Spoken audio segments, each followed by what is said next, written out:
All right, good morning, boys and girls. Welcome back to Coffee with Toffees. This episode on September 26, 2014. Glad to be here with you this morning. We've got a pretty good show today. If you like hanging out with me, make sure you follow me on Twitter at Toffees_Dota2. Make sure you check out all the great ways to watch the show. You're probably hearing it on the podcast or live or wherever you are. Remember, we're here every Monday, Wednesday, and Friday. And if you want to support the show, keep out the sponsors and keep it grassroots, you can definitely do that. And the way you do that is going to patreon.com/Toffees. That's Patreon.com. I had to think about it. /Toffees. And you can help keep the show grassroots, which has been our goal all along. And guys, just so that you know, we have passed our first goal. We're literally $3 from our second stretch goal, and I'm really happy that the outpouring of love has been so great. Now, I'm joined by two guests today for our Friday show. Guest number one is going to be Gorgon the Wonder Cow, the writer and caster over at Join Dota, the king of 6.82 patch changes. How are you doing this morning, Gorgon? I'm doing well. I'm a little tired, but that's to be expected based on the 6.82 time that I've had to sink in as of late. So yeah, other than that, I'm good. I'm good. How are you?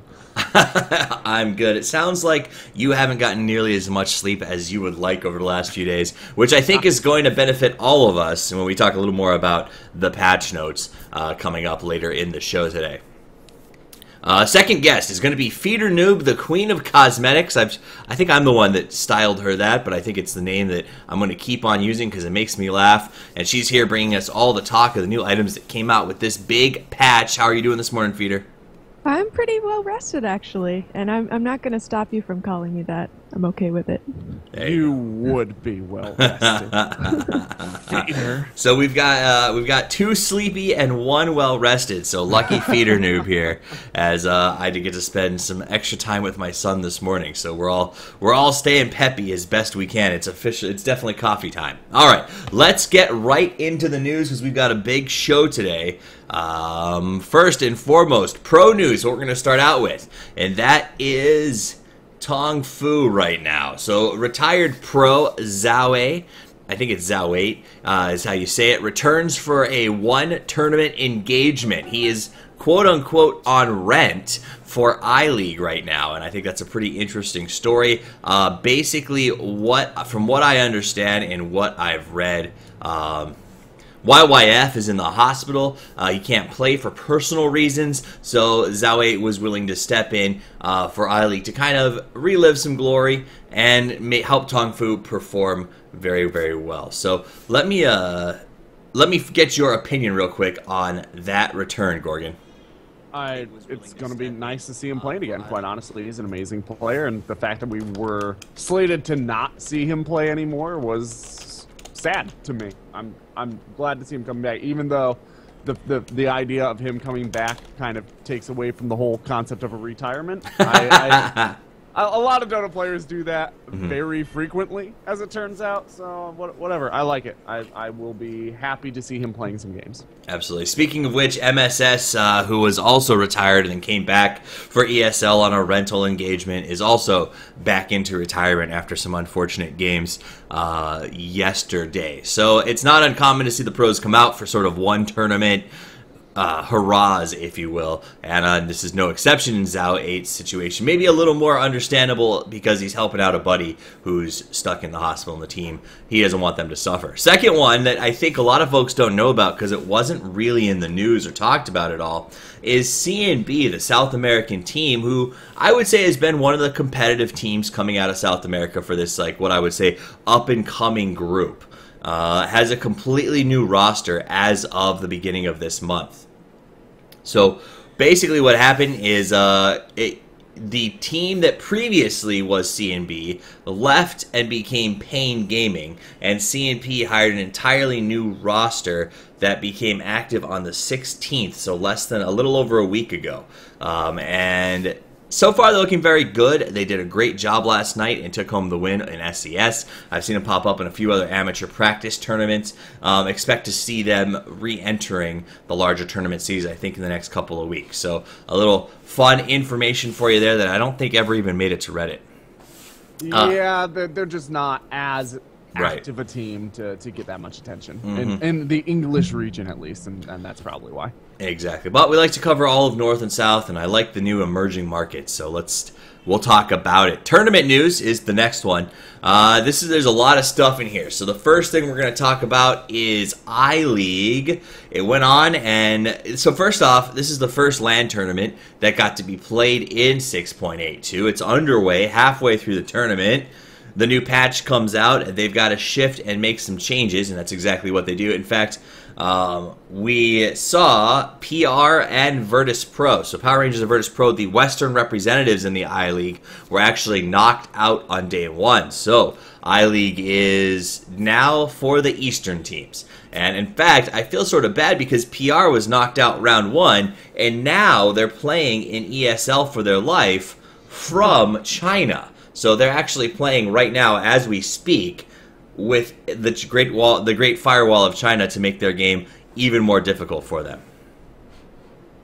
Yeah, that's a pretty good summary. I don't really know what to add to that. That's actually really on point. They are not in a particularly good spot right now. I think the fact that they're going to be playing through with such high pressure, with so many changes that they had so little time to prepare for as well, just makes it that much more stressful for them. And for all these teams, I think the 6.82 timing happened to be sort of unfortunate for a lot of these tournaments. It'll make for an exciting show for the audience, but for a lot of the players, it's got to be a huge headache. Yeah, that makes sense. All right, so for some of you guys watching, you may be having some sync issues with the video and the sound. I don't know what that is. For those of you listening on the podcast, congratulations, because you have no problems whatsoever. Number 2, LGD backs out of the excellent Moscow Cup LAN. Hellraisers step in. So LGD says they can't go because a member is having a personal emergency with a family member in the hospital, from what I understand, and the team decided to back him and not come with a stand-in, and Hellraisers gets a chance to step in. So my question to you, Gorgon, for somebody who's been covering the scene so much lately, you've been all over the place, do you think that Hellraisers is at the same level of LGD to step into such a massive LAN tournament? Well, we're certainly going to find out. I really don't know that much about Hellraisers and their overall performance. Obviously, Dread and Artstyle are going to be classic players that everybody knows and everybody expects to do well. I don't personally know the rest of the squad that well from whatever they were doing beforehand. I've seen them play a little bit, and I expect them to be able to sync up and do very well. I guess my only question is, are they ready for that spotlight right now? Right. Maybe. I don't know. We'll just have to wait and see. So that should be pretty interesting, but that Excellent Moscow Cup has been a great tournament so far, though it has been marked with a lot of dropouts and changeovers. A lot of teams who committed to it haven't been able to follow through. A lot of the Eastern LAN finals sort of caused some conflicts in terms of playtime. And while it's been a great tournament and very well executed, it's tough to see a tournament like that struggle with the fact that teams just kind of sort of have to keep backing out and juxtaposing who's in and who's out, where they're going, who's in the LAN. And I think the fact that this LAN final change went through is sort of the culmination of all those issues that happened during the tournament. Yeah, that's a more and more pressing issue, honestly. Absolutely. At these tournaments, more and more teams are going to be dropping out of more and more tournaments because there's more and more prize pools, and hopefully this means we're going to see more up-and-coming, like, Tier 2 teams taking slots, getting names for themselves, and the Dota audience will continue to expand. The other outcome, of course, that is possible that I hope doesn't happen is that people will become less interested because the market is just too flooded, and they're just going to have too many games of Dota available. They're only going to watch a handful, and tournaments are going to start to dry up a little bit. Hopefully that the latter will not happen. Hopefully the former, not the latter, though. It seems like it could go either way right now because there really is multiple tournaments going every day that you log in to Dota or Twitch.tv. So that said, I know that I talked to Pimp Muckle, the English caster for EMC, and he said a lot of the issues are coming from the manager side of things, not the team. So the managers signed up for the tournaments before a lot of these tournaments sort of got their dates together, and unfortunately we're just caught in the crossfire of conflict. So when a team drops out, it's not that the players don't want to be there, it's just that a lot of times the manager's signals got crossed and the managers have to stick to whatever contract the sponsors or the prize pools determine they need to be with. Yeah, well, it's literally an issue of there are only so many hours in the day, and tournaments are going to overlap all the time, especially tournaments from the same region and teams from the same region.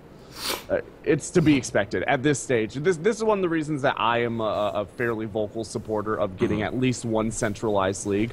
Yep. But I know that that is a very controversial statement, so I'm not going to go too far on that right now. We could talk about that all day, I'm sure. Well, we will get, you know, I'm working on a pitch to possibly get a talkback show where we can talk all day about oversight, about internal processing, about central tournament schedules. It'll be a lot of fun, I promise you. So look for that in the future. That said, let's do our tournament roundup because it's Friday and you got to know where the scores stand. Star Ladder is the first one we're going to talk about. If you go to the China or America Star Ladder, it's pretty much locked up. On the America side, EG, Navi US, NT, and SNA are in the top 4 positions.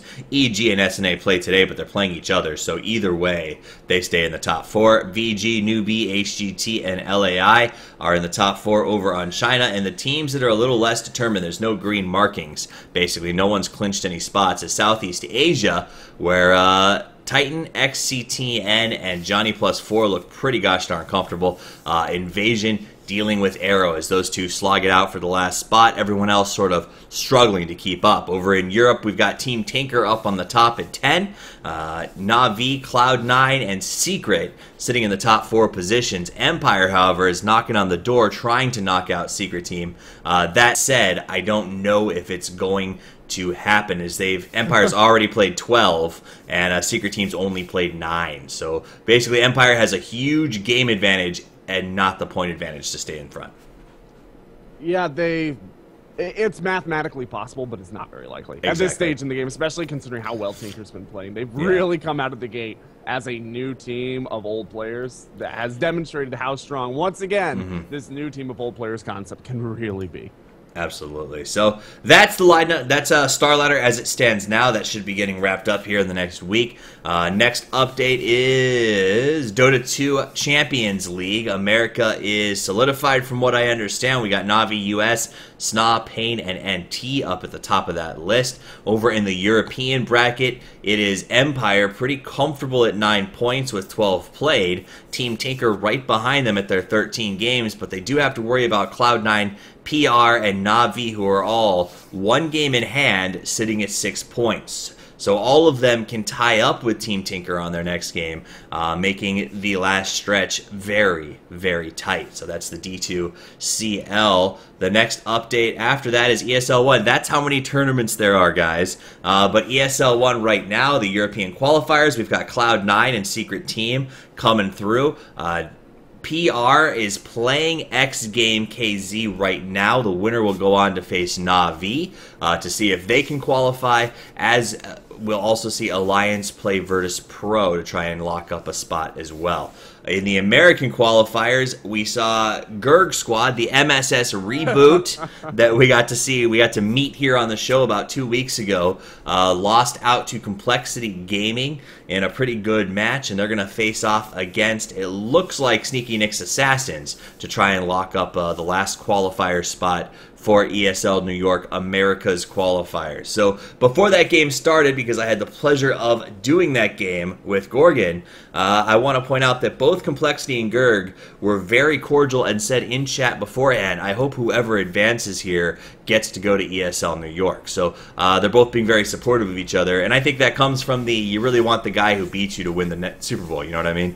Yeah, they're also, both those teams just happen to be made out of really jovial dudes who are more interested in sitting in the chat and making jokes than they are about being competitive, like in a really brutal way. You know, they're obviously competitive players, right, but they're more interested in having a good time, which is sort of that difference between the high-level community slash Tier 2E sort of team, right, and that Tier 1 team where a lot of the players kind of lose that jovial because they're doing it as a profession. So I like working with teams at that level, personally. Yeah. It tends to be a lot more fun. It absolutely is. So that said, guys, we're going to let you know just real quick, a quick reminder, upcoming tournaments that are starting in the next week or so. We play WCA and MSI Beat It. So essentially, we're going to have the wrap-up on iLeague, the wrap-up on EMC, Star Ladder coming to a close until their LAN final, and it'll immediately be replaced by 3 more majors. So you literally cannot go anywhere, literally, I'm literally, boys, without having some sort of pro tournament to watch. And that's the argument, is that good or is that bad for Pro Dota? Because this time last year, throughout the season, there were breaks where I could go a week without getting any Pro Dota matches that weren't sort of showcases or exhibitions. And now you can't go a day without seeing it. So literally, as we're live right now, there are 4 major tournaments with games, including 5 major games. So 5 major games in 4 tournaments. And that's crazy how much the sport has evolved over the last year. But that said, I brought Gorgon here for a reason, guys, and that is because I believe in giving information to you, but I don't like giving you lots of information. If you want patch talk and you want to hear Purge talk about it, you can go see his 2-hour video. It's actually pretty good. It's just very long. I figured if we give you some condensed what you need to know, I brought Gorgon in. If you go to Join Dota website, joindota.com, super complicated. There's a bunch of articles on the front page written by Gorgon. There's a mastery of warding, which I found very helpful last night. There's a top 10 things you need to know. Is there another article that came out recently from you? There will be soon, hopefully. I'm still working on pumping out stuff. I have something up on Reddit right now that's literally just everything you can do with Total Recall, but I didn't put it up on Join Dota because it wasn't big enough for me to think that I really needed the Join Dota platform. Okay. So, long story short, you can read a lot about what's in the patch. And I brought him here today because I want him to just do a short summary for the casual gamer, the fan of the show, on what you really need to know that maybe you didn't get on your first glance. All right, what do you need to know? Just really quick about the patch. I'm not going to run through everything. Just basically what I think is going to impact. Pro played the most, and maybe your level plays well, guys. The most important thing to keep in mind is that there's another rune here. Yeah. Spawning every single time. Basically what this means, if you think about it, and actually a lot of the guys who are going over and doing like the 2-hour patch notes are kind of breezing over this, but bear in mind, the reason a lot of mids are played in mid is because they have dominating bottle control of rune. Storm Spirit is very strong at controlling the rune.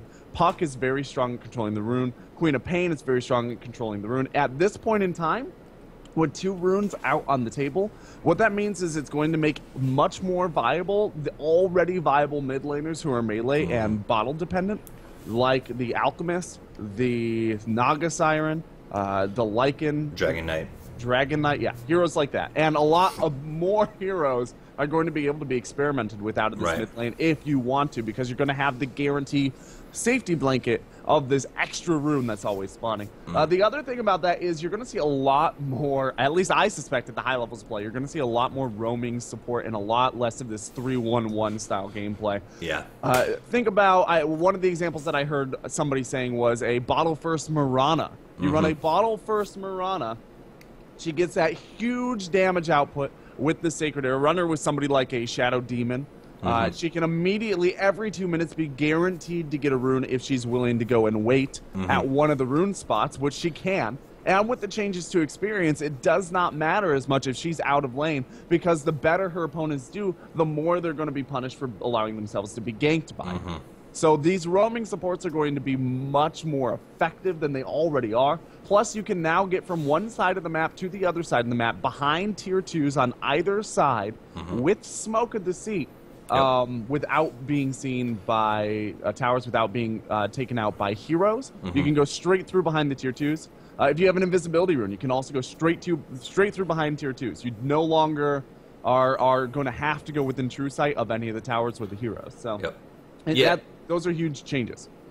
Yeah, it's massive. I agree with you. Last night we tested out some bottle support theories, and the idea that a roaming support team can carry bottles, pick up runes, and then drop off healing after they get a gank to keep their carry or core in lane, and it was working out incredibly well. So, very interesting. What else we got? All right, we're going to have obviously some hero changes. PL and Bloodseeker, if you haven't looked at the way they are, definitely do. PL is, in my opinion, going to need a huge nerf very soon. Yeah. But the big changes with him is he has a massive 1-second disjoint / dodge that basically functions as pucks, but also gives him an additional 2 illusions and mixes up his illusions. His spawn chance went up from 12% to 50% at level 3 ultimate at level 16. I didn't realize that. Yeah, he can literally spawn copies mathematically faster than many heroes can attack. So he will be getting more copies than you can even attack them down. So getting AoE control, things like Battle Furies, are going to be absolutely necessary for dealing with this PL as he is right now. And he's out of Captain's Mode. Same thing for the Bloodseeker, who doesn't seem to have nearly as many problems, at least in my early testing, but he is a very strong hero as it is. You're going to have a new item, the Crimson Guard, which makes Vanguard finally viable. I've been begging Valve for this for years, to get something in that either they needed to make Vanguard sellable, like you need to be able to break apart the pieces, or they needed to give it something to grow into, because right now there's only 2 heroes, or as it was, there's only about 2 heroes that Vanguard made sense on, maybe 4. Now a lot of heroes Vanguard makes sense on. Suddenly, for a couple of heroes, Vanguard becomes core, so you can go into the Crimson Guard, which is huge damage block ability for your entire team, 40 damage per hit for the passive on you. And that's a damage block of, it comes out to about 60-something% because it's this weird way that chance is used in Dota. It's labeled as 80%. I believe it should come out to something closer to about 66%. But that's a technical chat for another day. Either way, it's huge. A lot new Aghanim's things and a lot of Aghanim's exploits coming out. Yeah. For example, one of the things that I found is that if you are Kodal and you recall a hero, and then Phoenix uses his Aghanims to jump that hero into his ultimate, if you attack the egg, it will not stop recall. And the hero, after the ultimate is completed, after Phoenix's ultimate is completed, will automatically go off, and there's no way to cancel it. So that's a very interesting way to cancel out team fights. Another thing that you guys need to be aware of, another bug that you can exploit, is that Kodal can now recall a spirit, or he can recall Brewmaster just as Brewmaster is about to cast his ultimate. Brewmaster casts his ultimate. It doesn't matter if any or all of the aspects take damage while recall is being channeled, and it doesn't matter if some of the aspects die. When that ultimate is over, if Brewmaster did not die during it, he will reassemble at Kodal, not where he and not where his spirits are. He will so that is a huge bug as well. Yeah, that's pretty massive. So it means he can primal split and go into pretty much any fight he wants and get out okay as long as all 3 spirits aren't killed.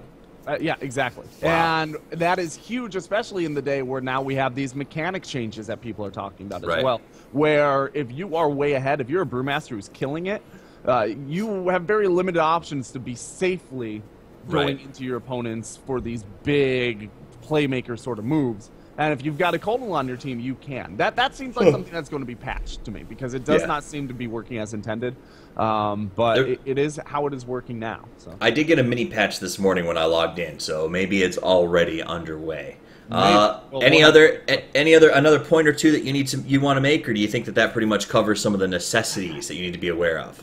For fans of pro gaming, this is not as big of a deal in your day-to-day pubs. But for terms of fans of pro gaming, you really need to take the time to try and understand how the new experiencing gold changes are going to impact games, because you're going to see play styles.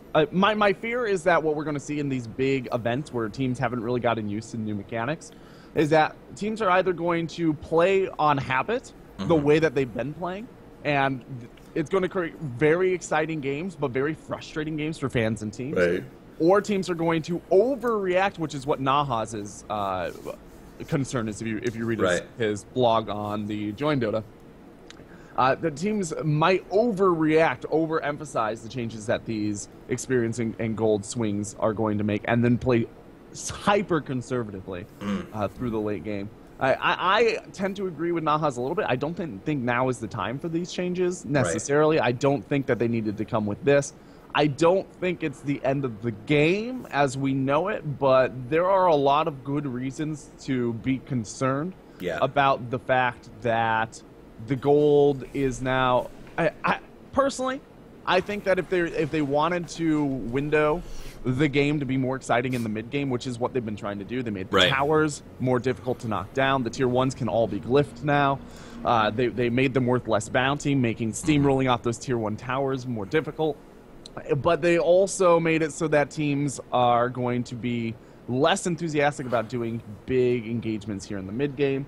Yeah. I feel like they probably should have tied bounty to game time rather than to net worth in some way, or at least have that net worth component fluctuate based on what time in the game you're in. But that being said, these guys at, the guys that are working for Valve literally for a living play with the numbers. So I'm sure it will work out, but it is going to fundamentally change the way you see strategies played in Dota 2. I don't think anybody can predict the way it will naturally shake out, but I think a lot of people are making some pretty solid predictions about what we're going to see at first.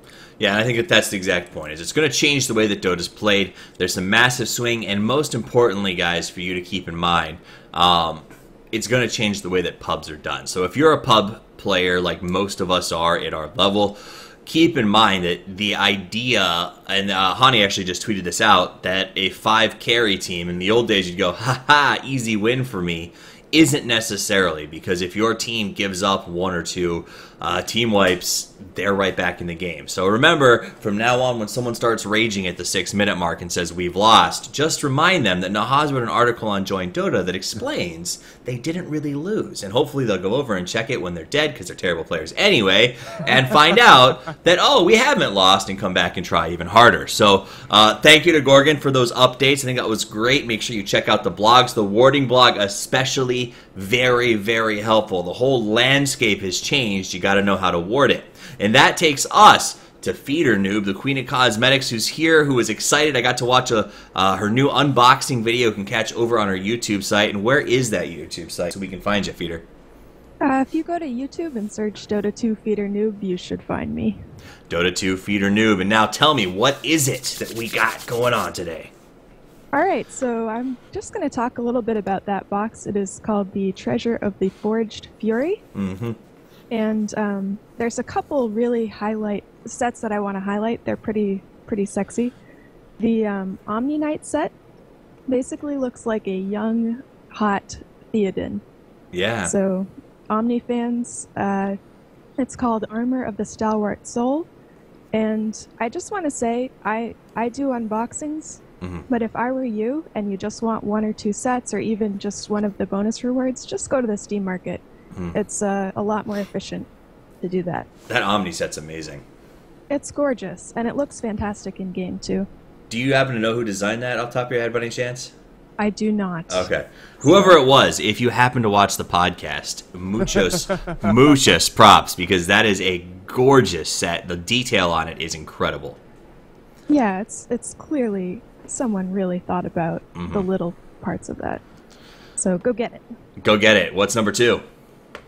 I mentioned this in a previous show, but the Aztec Alien Spectre set is out now in this box. It's called the Volatile Firmament, and it looks smashing in game. Okay. So I'd recommend. The bonus rewards, and again, I'm just going to remind you guys, get it on the Steam Market. Do not open boxes for this unless you're me. There's a really sick Lycan set, Hunter of Kings. The coat is gorgeous. And there's an adorable little Nova Courier, and the picture does not do it justice. The little animation is really what gives it life. Okay. So, pretty sick stuff in that box. And then, what are your opinions, let me ask you, about Shadow Fiend's new model and the Arcana set that was released for him? So first, let me just say, I think that releasing an Arcana right when you change the model is a low blow, because people are not necessarily going to be satisfied with the model. I'm going to put myself as one of them. I think he looks derpy. Look at his face. I mean, look at his face. He's got this big, wide open mouth. He's like, oh, a soul? Where? Shadow Fiend. It's Shadow Friend now. He looks... Seriously. So, but if you buy the Arcana, he looks badass again. So, go spend your money, I guess. Yeah, I mean, at least it's reasonably priced, right? I mean, the Arcana, it's super cheap. Oh yeah, it's only $35. So for $35, you can either have your shadow friend look BA, or you can have techies look like a bunch of pigs. Yeah, exactly. I do like this Arcana, in all honesty, but I just wish they would let us get used to the new model first. Yeah. Makes sense. Makes sense. I haven't had a chance to see the Arcana in game, so I really am hoping to see that very soon. So that's the unboxing. If you want to see the unbox, it's actually a pretty good episode. If nothing else, go there and watch it to the 10-minute, and I think it's 20-second mark when Feeder does her happy dance. I don't remember what item it was that you got, but it was pretty funny to get to see her really excited to open up the box. So great unboxing video. Definitely go check it out. Is there any other cosmetics you need to tell us about before we move to the back end of the show, Feeder?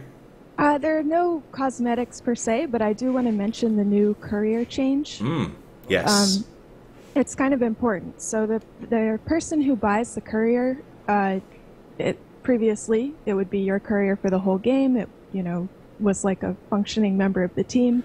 Yeah. Now, when someone else calls the courier, it will morph into their courier for that time where they're delivering the items. And I was initially upset about that. Because it kind of ruins the aesthetic consistency of the game, I felt. But I checked it out, and there's actually a little lock that the person who buys the courier can press. Really? Yes, you can lock your courier for the rest of the team. Suck it, pubs! You're getting to see. Guys, you gotta use my old blotto and stick. You're using my donkey for the rest of the game. Yeah, so Valve. I feel like that was a good thing to do, but it also gives a little power rush to the person who buys the courier. The person who buys the courier deserves a power rush. I'm just gonna go on record and say that as the guy who always buys the damn courier. I'm with you. That's funny. Well, and I think a lot of it comes down to support players tend to be a very specific breed of people, right? The guy who buys the courier usually is a guy who buys the courier, and those of us who buy the courier tend to spend a little bit to get a nice courier, because that's the one benefit we have to being the support. So I definitely can understand it. I was kind of annoyed when the change came out, because I was like, I don't want to see 6,000 Kunkka couriers, because that's what everybody has, and nobody seems to care as a carry. So I'm happy that they gave us a lock button, and thank you for telling me that so I can go play with it. Yeah, enjoy. So that is the show for today, guys. There's a ton of games going on right now as well in the next few hours. We Play is getting a good kickoff. We've got a lot of Star Ladder sort of finalizing the transition into the LAN final. We've got Dota 2 Canada Cup tonight, which I think should be a pretty good game that's going into playoff, or is already deep into playoffs. It's going to be Shadows versus Na'Vi US. So lots of great games to watch. Watch them, especially in the next couple of hours. The morning shift today is big for Dota, so check them out. Guys, if you liked the show, follow me at Toffees_Dota2. Make sure you get the podcast, the YouTube. It's basically any way you want to watch the show is available to you. And if you want to support it and help us continue to grow, patreon.com/Toffees is a way that you can be part of the team. That said, Gorgon, do you have any last words, or can you tell these folks where to find you? Alright guys, you can find me over at GotCowDota on Twitter, where you can find updates on all my writing, analysis, and casting at Join Dota, CEVO, and elsewhere. I also just want to plug CEVO real quick. We are going into the finals brackets here. We're down into our quarterfinals right now, and that's going to be October 1st. One of those games is going to be Root Gaming versus Sneaky Nick's Assassins, coming out early this time. And that is huge. That game should be hugely fun. So you can catch that on twitch.tv/PlaySeason1. And I believe it is also going to be up on Dota 2 Lounge. We also have 3 other great games coming on that bracket, and a whole series of tournament brackets coming out after that. If you guys don't know CEVO, basically it is the place where the North and South American teams get their start. Sneaky Nick's Assassins, the North American Rejects actually didn't play in it, but a lot of their players way back in the day made something happen in CEVO. All the South American teams that you ever have heard of got their start in CEVO, and a lot of the community teams that start to become up and coming come out of CEVO. So if you want to get ahead of the curve for North and South American Dota, CEVO's the place you got to go. All right, make sure you check that out. And Feedernoob, what do you got for me?